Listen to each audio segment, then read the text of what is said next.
अरे ये क्या सिमरन, तुम दहेज में 4 एसी ही लेकर आ गई। भला गांव में एसी की क्या जरूरत है। दीदी, आप शुरू से ही गांव में रह रही हैं, पर मैं आपकी तरह गवार नहीं। शुरू से शहर में रहती आई हूँ और मुझे 4 एसी में सोने की आदत है। इसीलिए मैं अपने साथ दहेज में 4 एसी ही लेकर आई हूँ, क्योंकि दिवाकर ने मुझे पहले ही बता दिया था कि आप लोगों के पास एसी नहीं है। कोई बात नहीं बहू, हम समझ सकते हैं। मैं अभी दिवाकर को बोल देती हूँ एसी वाले से बात कर ले। इतना बोलकर आशा वहां से चली जाती और दिवाकर एसी वाले से बात कर लेता है। अगले ही दिन एसी वाला आकर सिमरन के कमरे में चारों एसी लगाकर चला जाता है। ऐसे ही कुछ दिन बीत जाते हैं और जहां सिमरन अपने कमरे में एसी की ठंडी हवा खा रही होती है तो वहीं सुमन भी मौका मिलते ही खेत चली जाया करती। ऐसे ही एक दिन, माँ जी सिमरन, देखिए ना, आज का मौसम कितना अच्छा हो रहा है। मैं पापा जी को सब्जी के खेतों में खाना देने के लिए जा रही थी। मैं तो कहती हूँ कि आज आप दोनों भी मेरे साथ चलिए, घंटे 2 घंटे वहीं बिता कर आएंगे। मुझे कोई शौक नहीं है इस गर्मी में बाहर जाने का। आप जाओ, मैं अपने कमरे में ही सो लूंगी। कोई बात नहीं बड़ी बहू, मैं चलती हूँ तेरे साथ। गंवारपन की भी हद होती है। इन लोगों को एसी से ज्यादा बाहर की हवा पसंद है, वो भी इतनी गर्मी में। जहां मन ही मन सिमरन मुंह बना रही होती है तो वहीं सुमन अपनी सास के साथ अपने ससुर के लिए खाना लेकर खेत में सब्जियों के खेत में पानी दे रहा होता है। सुनिए जी, कुछ हरी सब्जी तोड़ लेना और अब जाकर पहले खाना खा लीजिए। हाँ हाँ भाग्यवान, बस अभी आता हूँ। इस तरह सुमन अपनी सास और ससुर के साथ वहीं पर बैठकर खाना खाती है और कुछ देर बाद आशा अपने पति और बहू के साथ कुछ सब्जियां खेत से तोड़कर घर ले जाती है। इसी तरह कुछ दिन बीत जाते हैं और एक रात, बहू रात हो गई, जल्दी से खाना लगा दे, तेरे ससुर जी भी खेत से आते होंगे। भाभी मेरा खाना कमरे में ही लगा देना, मैं तो एसी की हवा में बैठकर ही खाऊंगा। इतना बोलकर दिवाकर अपने कमरे में चला जाता है और सिमरन के साथ एसी में खाना खाता है। और कुछ देर बाद एक बार फिर सुमन सबसे बोलती है, ये लो देवरानी जी, फिर से लाइट चली गई। अब क्या फायदा कमरे में खाना खाने का। देवर जी को बोलो कि वो हम सबके साथ ऊपर छत पर चले, ठंडी हवा में बैठकर खाना खाएंगे। और मैं तो आज छत पर ही सोऊंगी। आप भी कभी छत पर सोकर देखो, बहुत अच्छा लगता है। दीदी, मैंने घर में एसी इसलिए नहीं लगवाई ताकि मैं गवारों की तरह छत पर सोऊं। आपको पसंद है, आप सो जाओ। इतना बोलकर सिमरन खाना लेकर बाहर जाती है, पर सुमन अपनी देवरानी की बातों को दिल पर नहीं लेती और सभी लोग मोमबत्ती जलाकर छत पर खाना खाते हैं। घर में लाइट नहीं है, पर देखा हमारा कमरा अब भी ठंडा है। पर इन लोगों को क्या, इन गवारों को तो आदत है खुले आसमान के नीचे सोने और खाने की। क्या सिमरन, तुम भी ना? अब उन्हें पसंद है खुले में सोना, छोड़ो ना उन्हें। दिवाकर की बातें सुन सिमरन मुंह बना लेती है। अब इसी तरह कुछ दिन बीत जाते हैं और एक शाम फिर से लाइट चली जाती है। इस लाइट का तो कुछ समझ में ही नहीं आता, कभी आती है कभी जाती है। इतनी गर्मी लग रही है घर में, कमबख्त कहीं की, इस लाइट को भी अभी जाना था। लाइट चली गई तो क्या हुआ पापा जी, घर के पीछे आपने जो सब्जियों की खेती कर रखी है वहां पर 2-3 खाट लगे हुए हैं। मैं तो कहती हूँ जब तक लाइट नहीं आ रही वहीं चलते हैं, वहीं सो भी लेंगे हम। बहू बिल्कुल सही कह रही है, मैं तो बहू के साथ चली जी। सिमरन, तुम चलना चाहती हो तो तुम भी चलो, तुम्हें भी अच्छा लगेगा। No thanks. क्योंकि सुमन को बाहर छत पर और खेत में सोने की आदत होती है, इसलिए जब भी लाइट जाती तो सुमन अपने पूरे घर वालों को अपने साथ खेत में ले जाती। अब पूरा परिवार खेत में खाट लगाकर आराम से खेत में सोते हैं तो वहीं गर्मी से परेशान सिमरन अपने पति से कहती है, कितनी गर्मी लग रही है यहाँ, कभी लाइट रहती भी है यहाँ या नहीं? सिमरन तभी तो भाभी तुम्हें कह रही थी कि खेत चलो, और अब तो मुझे भी गर्मी बर्दाश्त नहीं हो रही। मैं भी खेत जा रहा हूँ सोने में, तुम्हारा मन हो तो आ जाना। तुम्हें जाना है तो तुम जाओ, मुझे कोई शौक नहीं है तुम्हारी उस गवार भाभी की बात मानने का। अब दिवाकर भी सोने के लिए खेत चला जाता है, पर सिमरन अपने कमरे से बाहर नहीं निकलती। समय यूं ही बीतता है और एक दिन, हे भगवान, इस एसी को क्या हो गया? घर में तो कोई है भी नहीं, पापा जी भी खेत गए हैं, अब किससे बोलूं?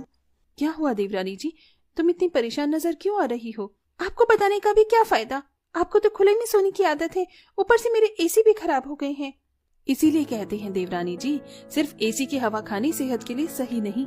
अगर आप मेरी तरह खुले में सोने की आदत डाल लेती तो आज एसी के खराब होने पर आपको इतनी दिक्कत ना होती। और वैसे भी अब तो रात होने वाली है, अगर एसी वाले को मैं बुला भी लूं तो वो कल सुबह से पहले नहीं आने वाला।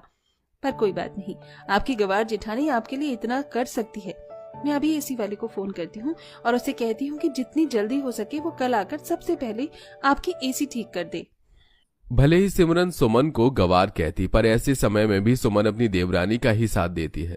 अब अगली सुबह एसी वाला एसी ठीक करके चला जाता है, पर एसी के पानी का पाइप कमरे के बाहर कर देता है, जिस वजह से एसी का सारा पानी कमरे के बाहर बाल्टी में स्टोर करना पड़ता है। सिमरन, मैं खेत जा रही हूँ, शायद रात को घर भी ना आऊँ। अगर तुम्हें खेत में सोना हो या तुम एसी की वजह से परेशान हो तो घर के पीछे ही खेत है, 10 किलोमीटर की दूरी पर, आ जाना। इतना बोलकर सुमन खेत चली जाती है, जहाँ वो अपनी खेती करने में उनकी मदद करवाती है। ये क्या बहू, तू अपने साथ तकिया और चादर लेकर आई है? आज रात भी यहीं सोने का इरादा है क्या? हाँ काकी, आप तो जानती हैं कि मुझे खेत में सोना कितना पसंद है। यहाँ ठंडी ठंडी हवा लगती है और इसी बहाने में थोड़ा खेत की देखभाल भी कर लेती हूँ। तुम्हारी देवरानी नहीं आई? उसे एसी की आदत है काकी। इस तरह सुमन अपने ससुर का हाथ बंटवाती है और खेत में सब्जियों में कुछ केमिकल्स डालती है। देखते ही देखते रात हो जाती है और क्योंकि सुमन खेत में अकेली सो रही होती है, इसलिए आशा भी उसके पास आ जाती है और दोनों सास बहू खेत में खाट पर आराम से सोने लगती है। तो वहीं रात के अंधेरे में जब पानी पीने के लिए सिमरन उठती है तो एसी का पानी फर्श पर गिरे होने की वजह से उसका पैर फिसल जाता है और उसे काफी चोट लग जाती है। हे राम, मेरी तो कमर ही टूट गई। अरे क्या हो गया, तुम गिर कैसे गई? दिखाई नहीं दे रहा? एसी का पाइप कमरे के बाहर लगा है और सारा पानी इस बाल्टी में भरना पड़ता है। कब बाल्टी भर जाती है पता ही नहीं चलता। फर्श पर पानी गिरे होने की वजह से मेरा पैर फिसल गया। तुम्हारे 4 एसी ना हो गए, जी का जंजाल बन गया। इससे तो बढ़िया मेरी गवार भाभी है। अब सुनाते रहोगे या उठाओगे भी? इस तरह दिवाकर सिमरन को एसी के लिए सुनाने लगता है और सिमरन मुंह बनाकर कमरे में जाती है। समय यूं ही बीतता है और एक दिन तुम्हारी मौसी जी की तरफ से इनविटेशन आया है, उनके बेटे की शादी है, हम सबको उनके गांव जाना पड़ेगा। मैं नहीं जाने वाली, वहाँ पता नहीं एसी हो या ना हो। बहू, अगर तू नहीं गई तो लोग 4 तरह की बातें करेंगे। वहाँ भले ही एसी न मिले पर तुझे गर्मी का एहसास नहीं होगा, और वैसे भी 2 ही दिन की तो बात है। घर वालों के फोर्स करने पर सिमरन मान जाती है और पूरा परिवार सुमित्रा के घर जाता है। क्योंकि शादी का घर था इसलिए सुमित्रा ने छत पर सभी के सोने का अरेंजमेंट कर रखा था। अब जब छत पर सब सोने के लिए जाते हैं पर सिमरन कमरे में बैठी होती है। अरे तुम कमरे में क्यों बैठी हो? छत पर चलो, अगल बगल में खेत है, ठंडी ठंडी हवा लगेगी। देखो 2 दिन प्राकृतिक हवा खाओगी तो एसी की हवा अपने आप भूल जाओगी। हवा का तो पता नहीं पर मच्छर जरूर खा जाएंगे मुझे। आपको क्या? आपको तो खेत में रहने और सोने की आदत है, पर मुझे तो एसी की आदत है, इसलिए मैं यहाँ आना नहीं चाहती थी। बहू, अब आ गई है तो चल, सब ऊपर छत पर ही सो रहे हैं। आशा की जिद करने पर मुंह बनाकर सिमरन ऊपर जाती है और सभी के साथ छत पर सोती है। क्योंकि आसपास में खेत थे इसलिए ठंडी ठंडी हवा लग रही थी।